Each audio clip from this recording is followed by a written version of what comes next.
Welcome, everyone, to the Everything Show, episode 381. I am your host, Matrix Line 212, and I am with my son, Joe. What's up, Joe? What's up, guys? What's up, David? What's up, guys? What's up, Gloria? Hi, guys. All right, so many years ago, when I was a kid, and my dad took me to movies, I saw The Last Starfighter. Okay? Loved it. Was dying for a sequel. Never happened. I've heard many stories over the years that they've tried to acquire the rights. Even Seth Rogen, who's a massive fan of Last Starfighter, tried to get the rights. What does this article say, David?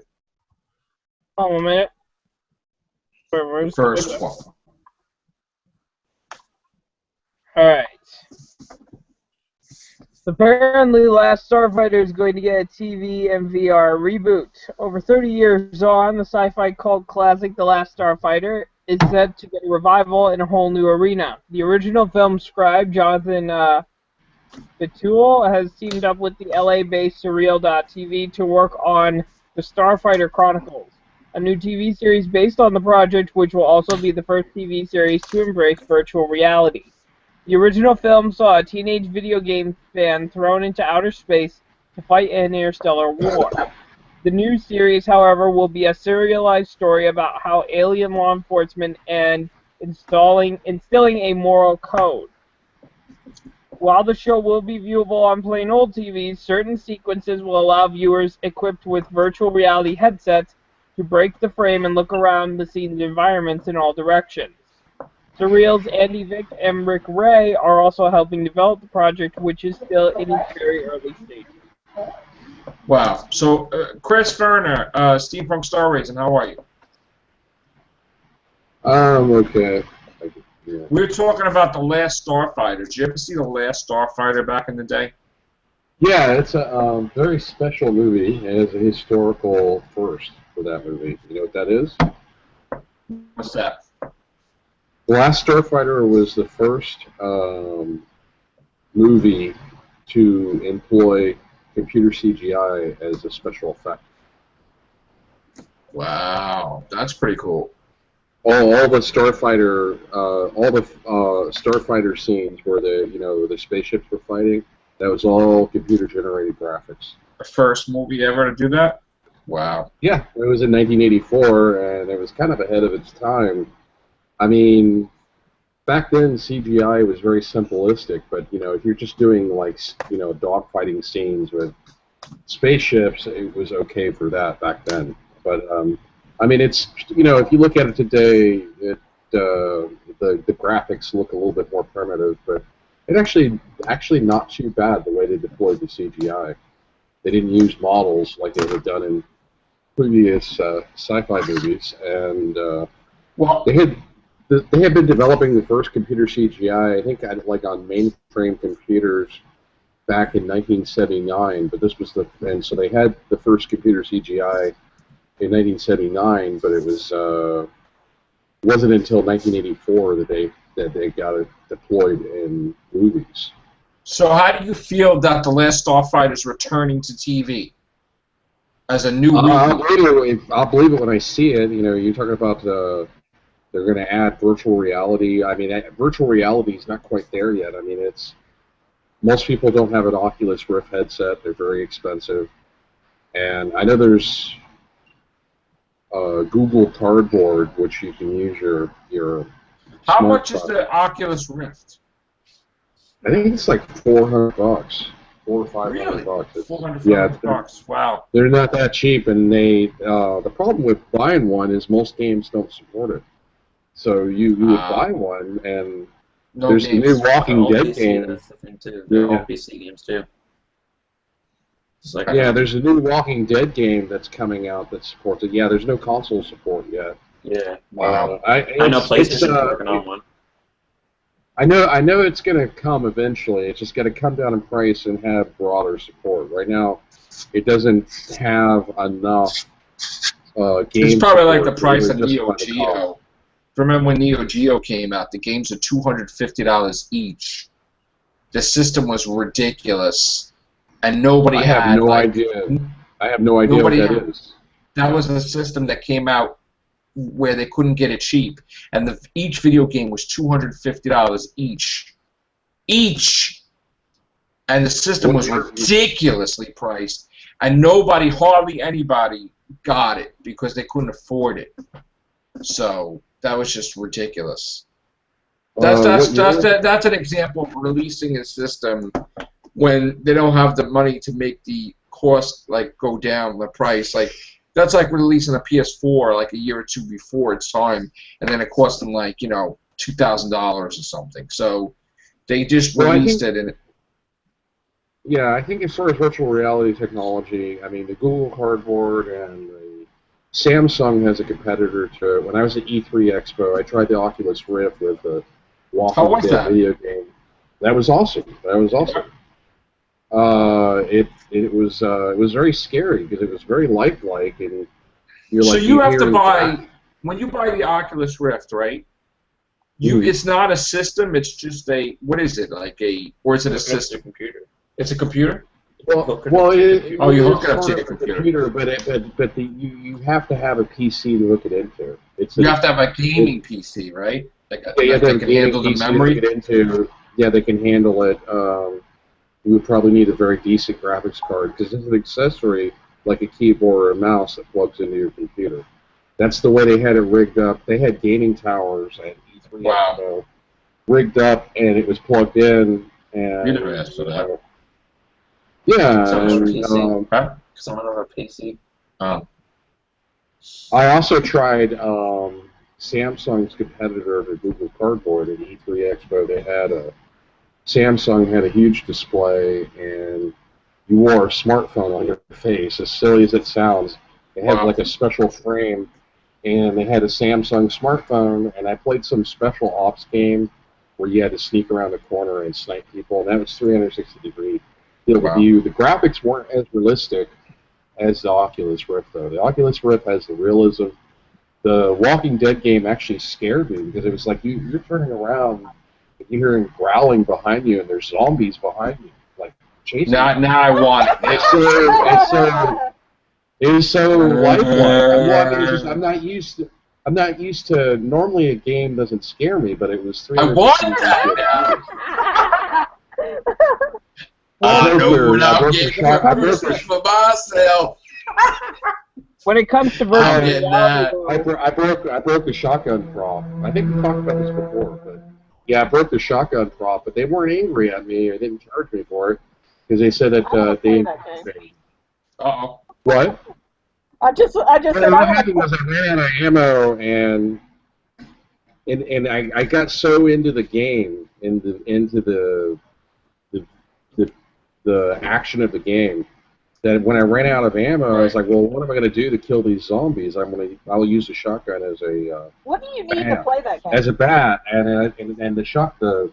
Wait, Steampunk, Gloria's trying to ask you a question. Oh, sorry. Go ahead. What do you need to play that game?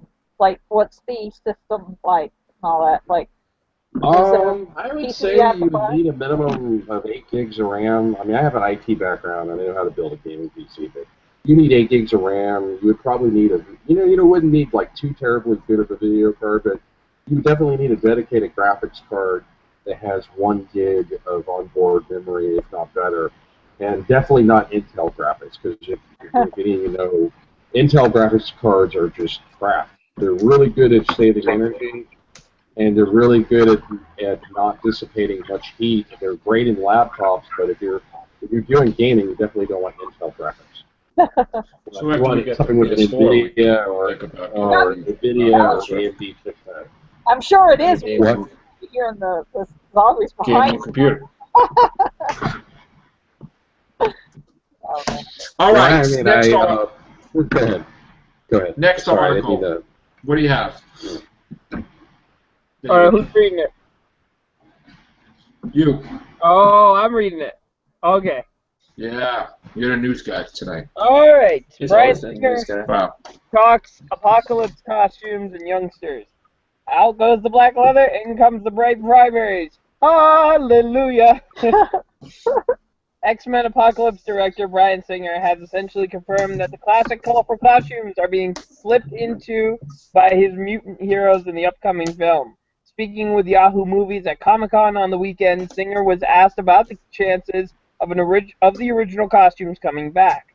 He said, and I quote, "I will say that in X-Men Apocalypse there is a chance, without giving anything away, that you may get closer to seeing what I think, Mr. X-Men News, you're interested in seeing. I know it's something that I've been interested in. I just always wanted to do it the right way." He also talked about handling the younger versions of fan-favorite mutants from the earlier series, like Storm, Jean Grey, Nightcrawler, and more. He said, quote, "Young Jean, young Scott, and young Storm, and frankly, young Nightcrawler. These are very different characters than they were in the films X-Men 1, 2, and 3. They are at times in their lives where they are probably at the most opposite they were, or they were to become." I think I read that right. Yeah, where they are probably at the most opposite they were, or they were to become. That's kind of a thrill for me, to go back and take characters that I crafted so many years ago and then flip them completely on their side and show how they evolved and how they began. Singer says Apocalypse himself has no care about the humans versus mutants debate. As for him, it's all about wiping out the weak. Right. Survival of the fittest. That was always his motto.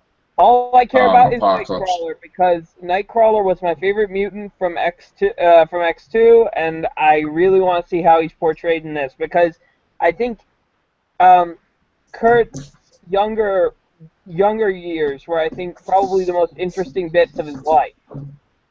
Well, technically, I was going to say. Oh, sorry. Go ahead.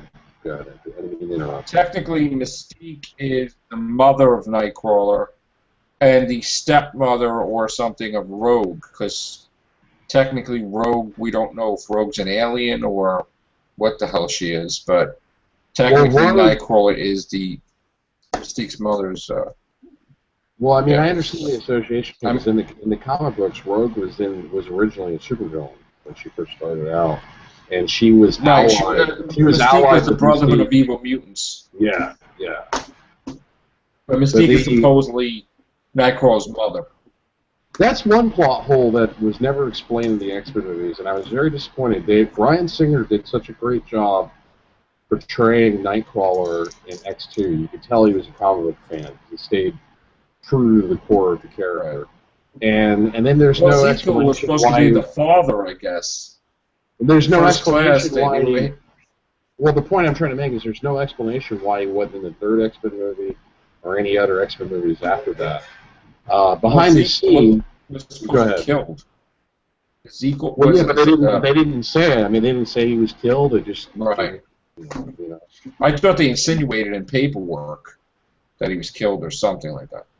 Well, behind the scenes, when they were doing X3, originally Nightcrawler was supposed to be in there, but the producers that were funding the film thought that having Beast and Nightcrawler, having two blue people, would be too confusing. So that's why they didn't do it. And I thought that's silly, because that's... Unless they just changed the color of the Beast, which they could have did that, and they could have made him like white or something, or whatever. I don't think it's necessary. That's just insulting to fans. Fans are smart enough to know the difference. Joe. What, Lori? Jacob and Albert want in. Hey, okay. So there is an easy way to tell the difference between the two. If one's got a tail, you know that's Nightcrawler. Yeah. Look for the guy with the tail who's disappearing in puffs of smoke. And talks with a foreign accent. Yeah. Yeah, maybe that. While you're doing that, I have some really, really great news. So yeah, even though I was disappointed with the Batgirl DLC for Batman Arkham Knight, the new announcement for what we're getting in August, you're going to love this. So ready for this? Yes, I'm ready. On, where is it? On.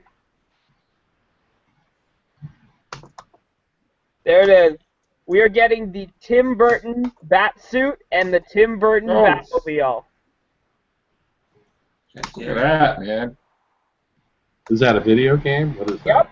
This suit will be available to be playable in the campaign mode, in the story mode for Batman Arkham Knight. Unfortunately, though, the Batmobile will only be available in a special racetrack. These legendary Batmobiles that we'll be getting, like the Tumbler from the Dark Knight films, the animated series, and this Batmobile will only be available on these two racetracks, like what you're seeing here in the top right corner, which are based from Batman Returns. I have to say I like this suit, and like seriously, these costumes make me want to replay the game. But on top of that, we're also getting the Bat Family skin pack, which is right here. All of these costumes will be available. We have the 1970s Neil Adams Dark Knight in the blue. I'm going from left to right here. We have the Jim Lee 2000 era Batman, the Arkham Origins black suit Batman. We have Catwoman's 90s era suit. We have Dick Grayson's Nightwing from Arkham City, and we have Robin 1 year later. So all this is coming in August. Again, season pass owners will get it first. But I will say, after the really, really, really disappointing Batgirl DLC, which I've already talked about with Joe yesterday when I played through it, I am very excited to get my hands on these costumes. What's up, Albert? What's up, Daniel? What's up, Jacob? Nothing much. What's up, people? I can't wait to play as. Well, I mean, when I get the game, I can't wait to get the Arkham Origins. Jacob, yeah? You missed it. Take a look at this. Okay. What are you doing? Oh, that is so cool. That's going to be available in the game. Oh, wow. So, yeah. Amazing. That looks amazing. Also, yeah, and then more comic book news. Arrow begins shooting today, and the first episode will be called Green Arrow. So they're going to... Finally. That they're teasing, Stephen Amell teased that the city, Starling City, might be getting a name change to Star City, just like the comics. Diggle will be getting a new outfit, and we're also going to have, obviously, Oliver going into his new persona as Green Arrow. Oh, so good. This picture right here is the official, this is from Twitter. This is like the first page of the script. Episode 401, Green Arrow, by Greg Berlanti and Beth Schwartz. Teleplay by Mark Guggenheim and Wendy Miracle. And directed by Thor Frudenthal. I believe that's his name. That's started filming today. Awesome. So I'm excited. I'm excited for it. So... yeah. You know, the Green Arrow of the TV series, he has a special superpower that the comic book version doesn't have. Yeah, well... yeah, he has the ability to tap people on the back and make it seem like they're dead and stop their heartbeat without killing them, and then just bring them back to life by tapping them again. It's awesome. It's an awesome superpower. I think it's very underrated. It's my little bit of a dry humor. It's my problem with. I started having like really. I'm like, say what? They started having really silly episodes. I didn't get past season 1. Jesus. I didn't get past season 1. There was like one episode. There was one episode looking at Joe because he's caught up, and I'm like. You're like, what? What are you talking about? Well, there was one episode where he infiltrates like the Russian mob, and he's able to like tap a guy and make it look like he's dead and have no heartbeat. Yeah, he puts him in the trunk and then just taps him again, and he comes back to life. I was like, wow, he's got a hidden superpower. Oh, wow. I had a problem with that episode. That was like really corny, and I stopped watching it after that. Are you talking about pushing daisies? Well, I can't remember. It was the first season of Arrow. I watched it on Netflix. Yeah, I know. Okay, yeah, I know what you're talking about now. But when you said about how touching him and he does, touching him, it made me think of pushing daisies. A show that ended before its time.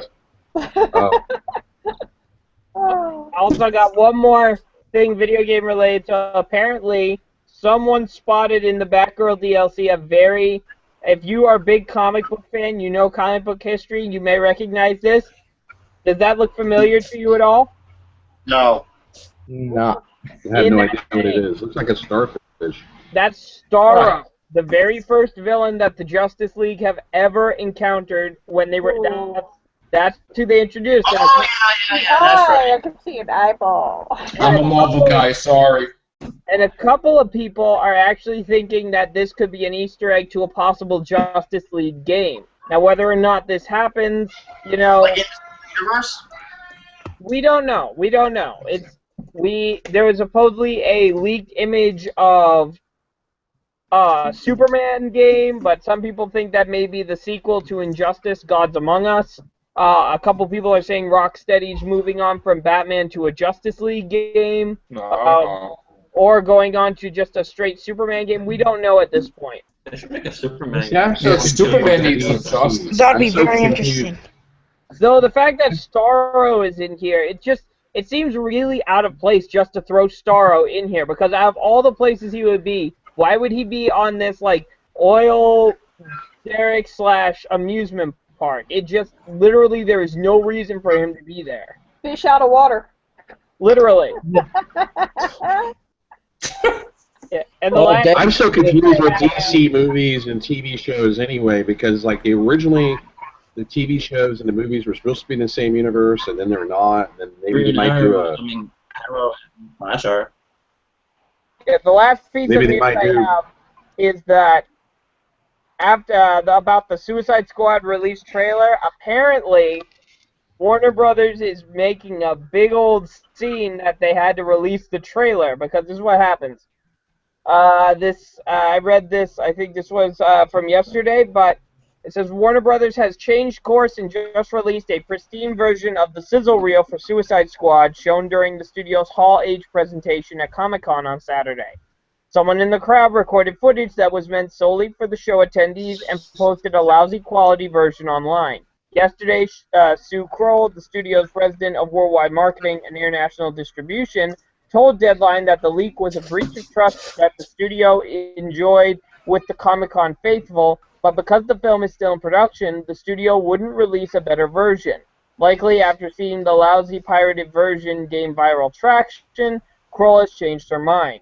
Said Kroll, Warner Brothers Pictures and our anti-piracy team have worked tirelessly over the last 48 hours to contain the Suicide Squad footage that was pirated from Hall H on Saturday. We have been unable to achieve that goal. Today we will release the same footage that has been illegally circulating on the web in the form it was created and high quality with which it was intended to be enjoyed. We regret this decision, as it was our intention to keep the footage as a unique experience for the Comic-Con crowd, but we cannot continue to allow the film to be represented by the poor quality of the pirated footage stolen from our presentation. I just got a few things to say. One, if you're so confused about this footage being shown to the world, don't even go to Comic-Con. Yeah. I agree. Or I don't agree. even go to footage. It's corporate mind speak. That's Yeah, what I call it. This is just fake outrage to like the nth degree, because you should have known that someone was going to have a phone. Someone was Everyone going has to a phone. record it. It's Comic-Con. Everyone's got a phone. Everyone's recording it, especially those Hall H panels. You can have security at every single seat. Someone's still going to record it. Well, a very similar thing happened with Avengers last year. Last year, somebody, I think it was last year's Comic-Con, somebody released a bootleg trailer copy of the Avengers trailer. Yeah, And you know then what? they were forced to release it early because of that. Yeah, but you know what the difference between Marvel and DC is? Marvel took it in stride. Marvel released the trailer, and they're like, and actually, I think they tweeted out, Kevin Feige tweeted out, "Damn it, Hydra." Right. Yeah. Yeah. And of course, the person went to jail probably for like releasing. And you know that they took it in stride, and it happens. What happened. They didn't let it bother them. They said, you know what, we're going to release it anyway. This, even if this is not like something that corporate had to say, like, oh, we don't like piracy, I would be very, very It'd be very funny if they said, "Oh, we're not coming to Comic-Con anymore." Yeah, you will. Yeah, you will. Yeah, that's ridiculous. That's just ridiculous. You will, because the funny thing is, everyone says that DC is automatically won Comic-Con because of these two trailers, and Marvel is dead. I'm like, you're going to take the last. No, Deadpool beat both of those trailers.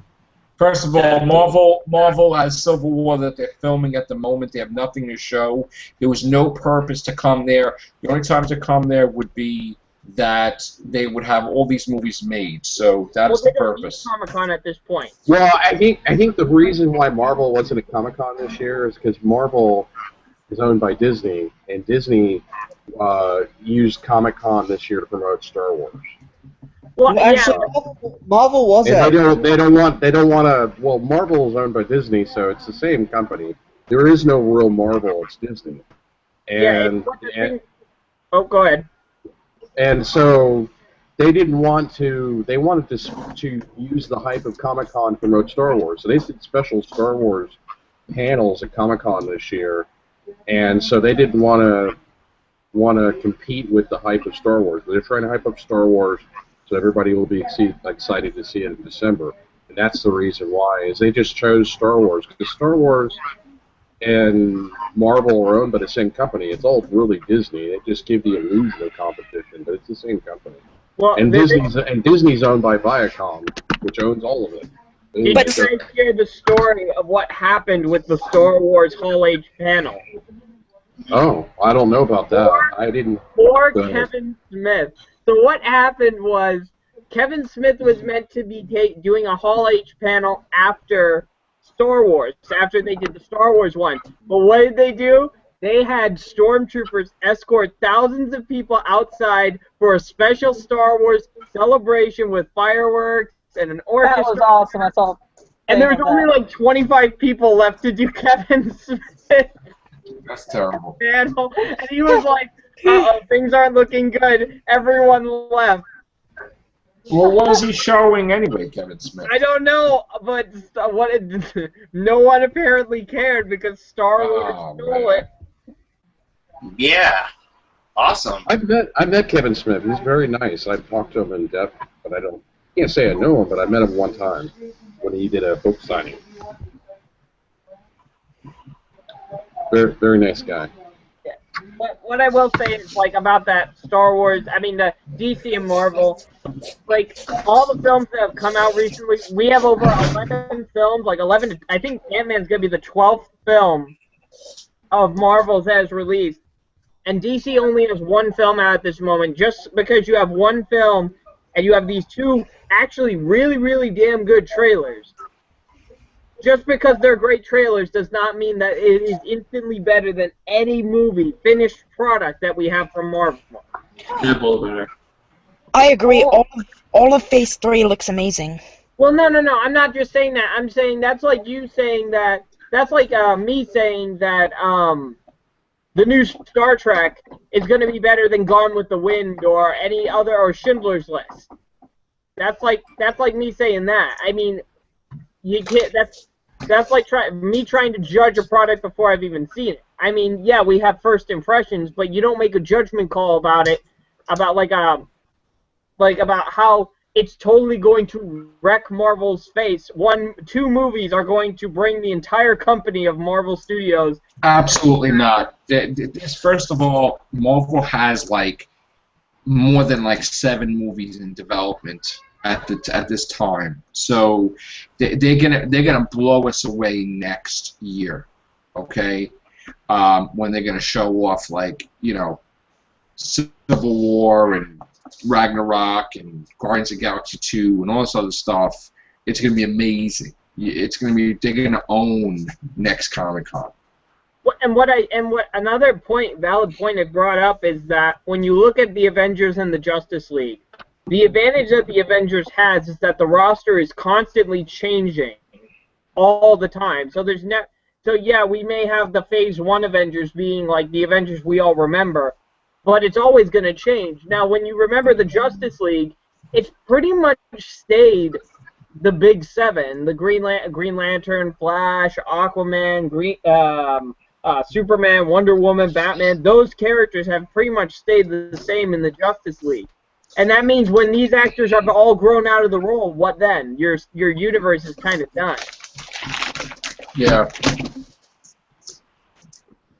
I'm not saying All it's right. impossible, but I mean, well, first of all, Marvel's not going to be done anytime soon, though.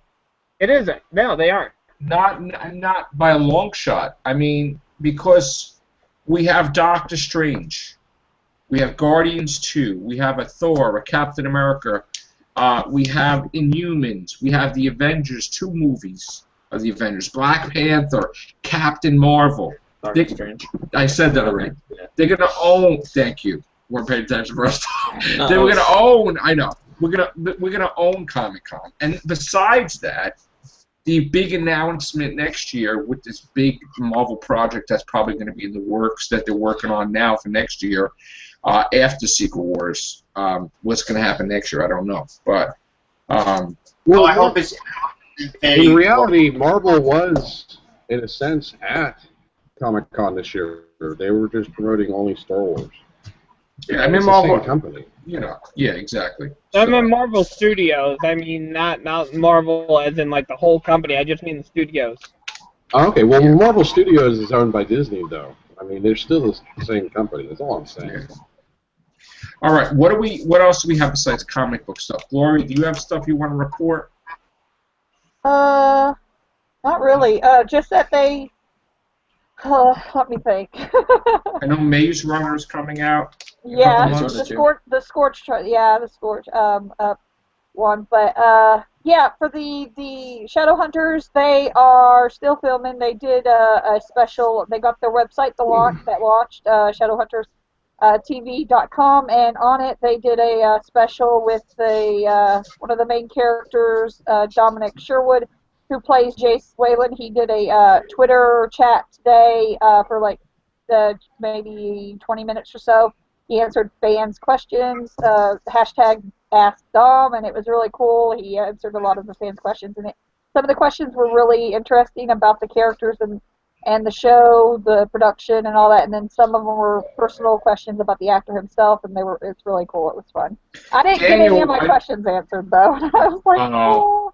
Daniel had something to say about Star Trek. Daniel, go ahead. Okay, remember I gave you the link. It's I saw the video. Yeah, you saw it. There's Yes, like this I did. competition. There's this competition. Like all the actors, Chris Pine, Idris Elba, everybody. They went on the set of the bridge of the Enterprise, and they were announcing like this new thing where if you donate $10, you can win a walk-on, role. Well, it's probably like millions of people entering it, and Yeah. There's like only one person.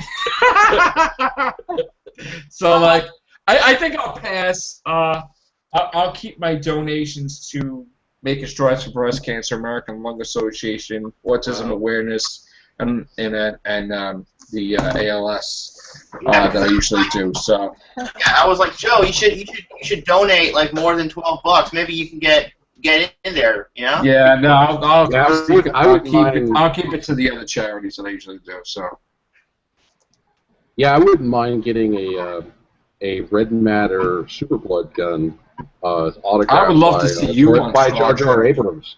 I would love to see you on Star Trek Steampunk. That'd be Oh, awesome. I would love to be on Star Trek as long as it's not. You can play the Chaos Generator from an alien race of steampunk mothers. Yeah, It's, good boy. that'd be sick. I'm an alien in a sense, but I'm a population one on my home planet. Where a whole world is devoted to steampunk stuff. That'd be sick.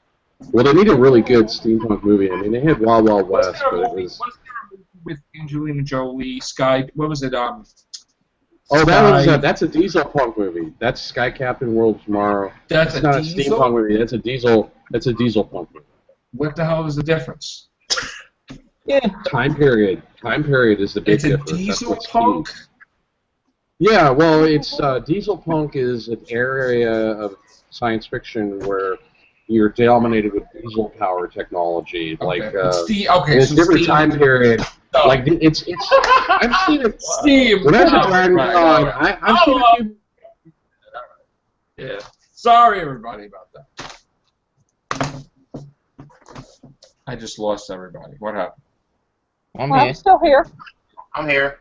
Dieselpunk ran on Steam. Come on. What happened? He froze? He froze. Oh, man. Should have went to the diesel powered, I guess. Yeah. Oh, You're so corny. well. You know what? I am Mr. Corn sometimes, all right? Biggest. Yeah. Oh, by the way, I know it's the Everything Show. We watched Death in Heaven and Darkwater the Scene. And Connor, if you're listening, Connor, the doctor told Kay Stewart and Unit that Missy has a TARDIS somewhere. So I was right. The doctor believes she has a TARDIS. I'm telling you, it's the red one. I showed him the two telephones. It's my favorite transgender supervillain. What? What happened? Wrong fandom. What are we talking about? Oh my God. Somebody always has to stick stuff like that in there. All right. So anyway, that is funny. You know, for a second I forgot we're on the Everything Show. It's not the wrong fandom, it's just wrong topic. I know. I got a little excited when it came to Doctor Who stuff. Sorry. Yeah, that's okay. Got all my energy up. Well, I mean, it's plasma appropriate for the burst. Everything Show, Doctor Who. I mean, it's everything. Yeah. Speaking of the Everything Show, we are coming up to our anniversary of the Everything Show. Ah, yeah. Yes. Woohoo! It is the day after his birthday. The Oh, yeah. Everything Show was created. Cool. 2 years. 2 years. Wow. Yeah. Jeez. 2 years of the Everything Show. Oh my God. So it's going to be a monumental celebration we're going to have. Yeah. We're going to have, Yeah, like like we a did with the 3-hour Real Hooligans podcast. cast, we're going to have a 10-part Like we did. Friggin' Yeah. anniversary. People are going to come on. It's going to be amazing. Yeah, Cool. these people. No.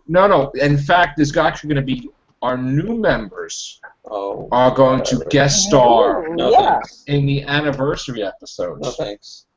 There's going to be some of them. It's going to be a 10-part thing. I like our slot. No, here. our panel is not going anywhere, but we're going to have newbies too. Not all new. No?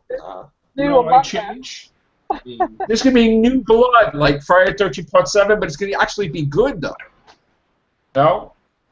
We have Well, our if it's panel. anything, We're like, not losing our panel if it's here. anything like that, no thanks. We're not losing our. We're not losing our panel. We're going to have new people. Added Two. to us already. Right. So it's going to be interesting. No. You have to Yes, embrace change I mean, I want sometimes. change, bro. You have to Look, embrace man. change sometimes. You have to go with the flow, the punches. Like, new I people want to know. join, man. And we'll listen to new opinions also. Yes. Awesome. So it's going to be a very exciting time. It never gets boring. That's Nope. right. That's right. And we will have new female members as well that will start. I am still going to get my new friend Lexi on as soon as I could get her to get on.